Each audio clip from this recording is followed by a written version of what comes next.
भगवते वासुदेवाय नमः। एकादश अध्याय।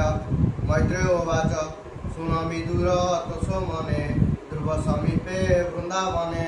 रसने कमलारमण कहिले ध्रुव एबे शुण तो जन्म स्वयं शंभु घरे उत्तना पाद रविजरे देव वांछन्ति स्वर्ग जाहा उताहा लभि पुण्य देहा तु एबे निज पुर चल चित्ते आरधि मोर बोलो मातृ सपत्नी वचने बसी नृप सिंहासने तोर परम आयुष 36 सबरस नीरव देह भोग बुझी स्वदेह रिपु बल गंजी उत्तम तोर सान भ्राता बने होइब प्राणे हत मृगाय जीव घोर बने मिलिब कुबर भुवने पुण्यजनक संग मिली युद्ध हारिब महाबली तही होइब प्राण हत ता शुणी तार निज मात से पुत्र शोक रवि कले बने मरिब दावनले तु मते यज्ञ करी पूजा देवଙ୍କୁ देई बलि भेजा विप्रକୁ କରି ତୋଷ ମନ ଗୁରୁ ଦକ୍ଷିଣା ଅନ୍ନ ଧାନ ବିପ୍ରଙ୍କ କଲ୍ୟାଣର ଫଳେ ମତେ ସ୍ମରିବୁ ଅନ୍ତକାଳେ ମୋହର ଧ୍ୟାନ ସ୍ୱର୍ଗ ପଥେ କମିମୁ ଜନନୀ ସହିତେ ସପ୍ତ ଋଷିଙ୍କ ଊର୍ଦ୍ଧ୍ୱ ପଥେ ଜନନୀ ସଙ୍ଗେ ଦିବ୍ୟ ରଥେ ବସିବୁ ଶିଶୁ ମାର ପଛେ ଉତ୍ତର ଦିଗ ପ୍ରତ୍ୟକ୍ଷେ ଏମନ୍ତ କହି ଭଗବାନ ମନ ହୋଇଲେ ଅନ୍ତର୍ଧ୍ୟାନ ବିଷ୍ଣୁ ନ ଦେଖି ବୃନ୍ଦାବନେ ଧ୍ରୁବ ଭାଳଇ ମନ ଛନେ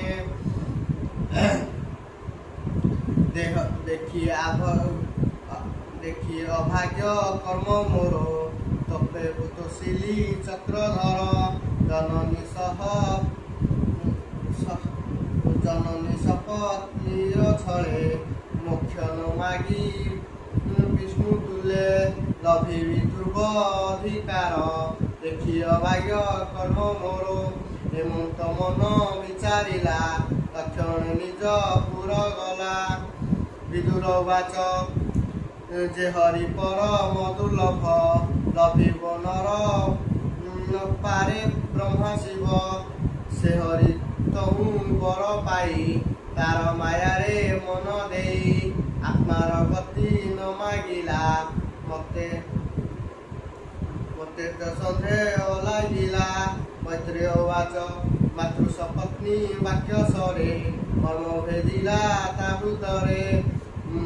ମୁକ୍ତି ନ ଇଚ୍ଛେ ବିଷ୍ଣୁ ତୋଷେ ପଛେ ତପିଲା ଦୁଃଖ ତ୍ରାସେ ଧ୍ରୁବ ବାଚ ସନନ୍ଦ ଆଦି ଯୋଗୀ ଜନେ ଅଷ୍ଟାଙ୍ଗ ଯୋଗ ଅଭ୍ୟାସନେ ଯେ ପାଦ ଲଭି ନ ପାରନ୍ତି ନିଶ୍ଚଳ ମନେ ଧ୍ୟାନ ଚିନ୍ତି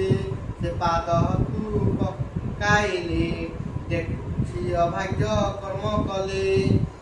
କଳ୍ପ ପାଦପ ଛାୟା ତେଜି ନିରାଶ ପଥେ ଚକ୍ଷୁ ବୁଝି ହୋଇଲି ତୃଷ୍ଣା ଦେବଦନ ଧିକରେ ମୋହର ଜୀବନ ହେମନ୍ତ ମନ ଦୁଃଖ କରି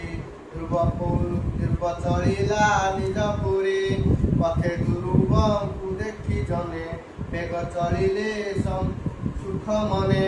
କେତେକ ଜନେ ବେଗ ଧାଇଁ କହିଲେ ରାଜା ଆଗେ ଯାଇ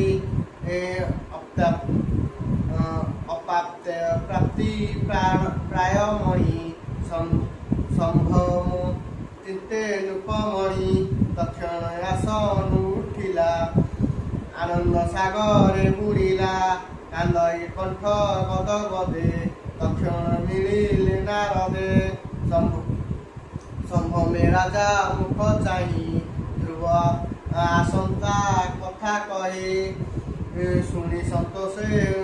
সন্তোষে নূপবর মুনি কণ্ঠে দেলাহার সুবর্ণ পরিচ্ছদ রথে বেগে মিଳିଲା রাজপথে সঙ্গে ব্রাহ্মণ কুল বৃদ্ধে জ্ঞাত সুধ সুভদ্র বান্ধবে আত্মীয় মন্ত্রী গণ যেতে ধাইলে বাদ্য নাদ গীতে চুরি সুনীতি সহিতে নানা অলঙ্কার সমিতে সুবর্ণ বিমানে আরোহী উত্তম পুত্র সঙ্গে নেই ধ্রুব দেখি উপবনে আনন্দে লোচনে পুত্রକୁ ଆଲିଙ୍ଗନ କଲା ଯେଣୁ ଅନେକ ପୁଣ୍ୟ ଥିଲା ସେ ଧ୍ରୁବ ବିଷ୍ଣୁଙ୍କ ସଙ୍ଗେ ଅଶେଷ ତୀର୍ଥ ଯାର ଆକ୍ରମଣ କରି ଶିର ବେଶେ ହୃଦୟ ଲଗାଇ ଅତି ତୋଷେ ମୁଣ୍ଡ ଥିଲା ଅଶ୍ରୁ ପାରି ହୃଦୟ ପୁଣ୍ୟ କରି ପିତା ଚରଣେ ଧ୍ରୁବ ନମି ବାଳକ ଭାବେ ପଥ ଶ୍ରମୀ ସୁରୁଚି ଶୁନି ତାର ପାଦେ ଧ୍ରୁବ ପ୍ରମାଣ ନଦେ ସୁରୁଚି ଧ୍ରୁବ ଧରି କରେ ଚୁମ୍ବନ ଦେଲେ ସୁଖ ଭଳେ ସୁନୀତି ପୁତ୍ର କୋଳ ଧରି ହୃଦୟରେ ବହେ କ୍ଷୀର ଭରି ଜନେ କହନ୍ତି ହାହା ବାଣୀ ଧ୍ରୁବକୁ ଘେନି ନୃପମଣି ମିଳିଲା ନିଜ ପୁରେ ଆସି ଜନେ ସୁମନେ ପର ଶଶୀ ଧ୍ରୁବେ ପ୍ରବେଶ ପୁର ଜନେ ସନନ୍ଦେ ଯେ ଯାହା ଭୁବନେ ଉତ୍ସବ ଅନେକ ପ୍ରକାର ପ୍ରଦପ୍ତି ପୂର୍ଣ୍ଣ କୁମ୍ଭ ଦ୍ୱାର ପାଚେରୀ ଅଟାଳି ସಮೇତେ ଚିତ୍ର ପ୍ରତିମା ରତ୍ନ କାନ୍ଥେ ତୋରଣ ଲମ୍ବେ ସ୍ୱର୍ଗଦ୍ୱାର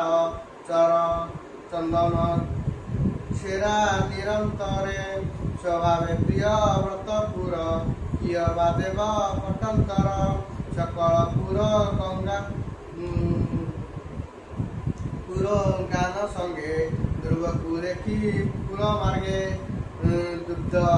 କ୍ଷୟ ପୁଷ୍ପ ଆଣି ଗନ୍ଧ ଚନ୍ଦନ ବାସ ପାଣି ଅକ୍ଷତ ଦେଇ ଧ୍ରୁବ ମୁଣ୍ଡେ ଜୟ ଶବଦ କଲେ ତୁଣ୍ଡେ ହେମନ୍ତ ମଙ୍ଗଳ ଉତ୍ସବେ ସକଳ ଜନ ପ୍ରିୟ ଭାବେ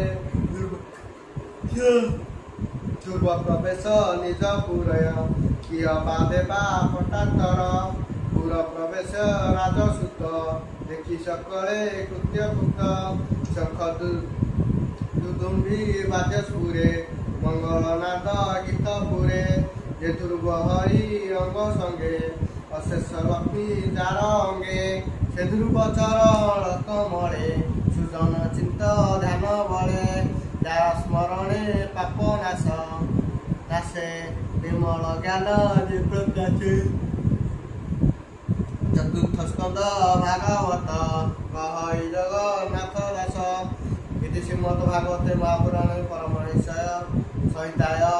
ବୈଷୟିକ ଚତୁର୍ଥ ସ୍କନ୍ଧେ ଧ୍ରୁବ ନିଜ ଗୃହ ପ୍ରବେଶ ନାମ ଏକାଦଶ ଅଧ୍ୟାୟ।